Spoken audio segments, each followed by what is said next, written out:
बहुत बहुत स्वागत है दोस्तों आप सभी का। हम सीडीपी से क्वेश्चन लेकर चल रहे हैं। पहला क्वेश्चन है शारीरिक विकास का क्षेत्र है, तो इसके लिए सही आंसर हो जाएगा ऑप्शन नंबर ए। स्नायुमंडल को जो है शारीरिक विकास का क्षेत्र माना जाता है। अगला प्रश्न है प्रथम मनोविज्ञान प्रयोगशाला की स्थापना किसने की? तो वो किसने किया है? विलियम वोंड ने। और कब किया है? 1879 को बीजिंग शहर में। ठीक है, 1879 को जो है बीजिंग शहर में इन्होंने प्रथम प्रयोगशाला स्थापना की है। अगला प्रश्न है एनसीएफ 2005 के अनुसार त्रुटियां महत्वपूर्ण हैं। क्यों महत्वपूर्ण है? ऑप्शन है शिक्षकों को छात्रों को दंडित करने का मार्ग प्रशस्त करती है, एक महत्वपूर्ण उपकरण है जिनके द्वारा छात्रों को उत्तीर्ण के समूह में बांटा जा सके, बालक की विचार प्रणाली की अंतर्दृष्टि प्रदान करती है और समाधान प्राप्त करने में जो है सहायक होती है। यही सही आंसर हो जाएगा दोस्तों। ऑप्शन नंबर सी इसके लिए सही हो जाएगा। अगला प्रश्न है एक कबूतर को हरे प्रकाश पर चोंच मारने के लिए प्रशिक्षित किया गया है। अब यदि वह सभी रंगों के प्रकाश बिंदु पर चोंच मारते हैं तो वह घटना है क्या है? ये घटना तो ये क्या है? उद्दीपन सामान्यीकरण है। ठीक है। अगला प्रश्न है भावनाओं की अभिव्यक्ति की जाती है भाषा द्वारा, हाव भाव द्वारा, चेहरे की भाव अभिव्यक्ति। तो इसका आंसर हो जाएगा ऑप्शन नंबर डी, इनमें से सभी। बधिर बालकों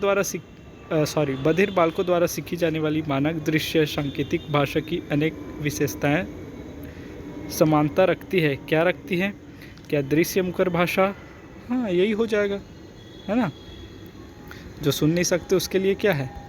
वैसे बच्चों के लिए दृश्य मुखर भाषा का उपयोग करते हैं। ऑप्शन ए सही हो जाएगा। दूसरों से संपर्क बनाए रखने हेतु आवश्यक अभिप्रेरक क्या कहलाता है? वो क्या कहलाता है जी? निर्भरता, आत्ममुखरता, प्रभुत्व या समूह प्रियता। तो ये हो जाएगा समूह प्रियता। ऑप्शन नंबर डी इसके लिए सही हो जाएगा। ठीक है। अगला प्रश्न लेकर चलते हैं। एक बच्चे की मानसिक आयु 12 और वास्तविक आयु 10 वर्ष है, तो उसकी बुद्धि लब्धि क्या होगी? तो क्या होगी दोस्तों? ये क्या है? टर्मन ने सूत्र दिया था ना, क्या था? मानसिक आयु बटे वास्तविक आयु, है ना, WA/100। ठीक है। अगर इसमें हम मान रखते हैं, ठीक है, 12 बटे क्या हो जाएगा? 10 हो जाएगा, है ना, इंटू 100। ये सॉल्व करेंगे तो इसका मान आ जाएगा। ठीक है दोस्तों, तो इसका आंसर हो जाएगा 120। इसका आंसर आ जाएगा, जो बुद्धि लब्धि आएगा 120 आ जाएगा। 120 मतलब क्या है? औसत से ऊपर है ना। औसत कितने बोलते हैं? 90 से 110 को, तो 120 है, मतलब ये प्रखर बुद्धि के अंतर्गत आएगा। ठीक है। अगला प्रश्न है बुद्धि 7 विभिन्न प्राथमिक मानसिक क्षमताओं का युग्म है। तो ये कहा था, किसने कहा था? थर्स्टन ने कहा था। ऑप्शन नंबर डी सही हो जाएगा। कक्षा में अनुपस्थिति को कम किया जा सकते हैं। तो कैसे में जो है बच्चे आएंगे स्कूल में? कक्षा को अगर अच्छे से चलाया, अनवरत एवं प्रभावपूर्ण रूप से पढ़ाया जाए, इंटरेस्टिंग रूप से पढ़ाया जाए, तो ऑटोमेटिक बच्चे जो हैं स्कूल आएंगे। ठीक है। ऑप्शन डी इसके लिए सही हो जाएगा।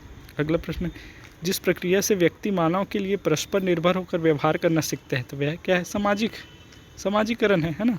समाज में रहकर इंटरेक्ट होकर जो है एक दूसरे के सुख दुख में काम आते हुए चलना है, तो क्या है? सामाजिकता है ना, समाजीकरण है। अगला प्रश्न है किशोर अवस्था में चरित्र निर्माण से जो अवस्था संबंधित है वह निम्न में से है। तो क्या है वो? आधारहीन आत्मचेतन अवस्था, है ना। किस अवस्था को क्या कहा है जी? स्टैनली हॉल ने तनाव एवं क्रोध की अवस्था, है ना। आधारहीन आत्मचेतना, अपने मन में ही लगा रहता है वो। क्या है इसके दुष्परिणाम? इस पर जो है बच्चे ध्यान नहीं दे पाते इस उम्र के। ठीक है। अगला प्रश्न है शैक्षिक समरूपता क्या है? मौलिक अधिकार है, या एक प्रथागत अधिकार है, या एक कानूनी अधिकार है, या नीति निर्देशक सिद्धांत है?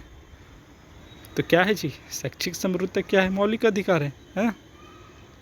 क्या हो जाएगा इसके लिए आंसर, है ना। बढ़ते हैं अगले प्रश्न की ओर।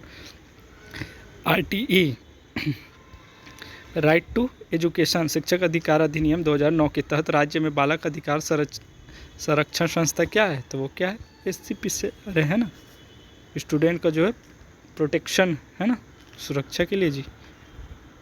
अगला प्रश्न है व्यक्तित्व विकास की अवस्था है, तो क्या है, व्यक्तित्व का विकास कैसे होता है जी, लगातार अधिगम एवं वृद्धि से जो है ना विकास होता है। तो इसका हो जाएगा ऑप्शन नंबर ए सही हो जाएगा।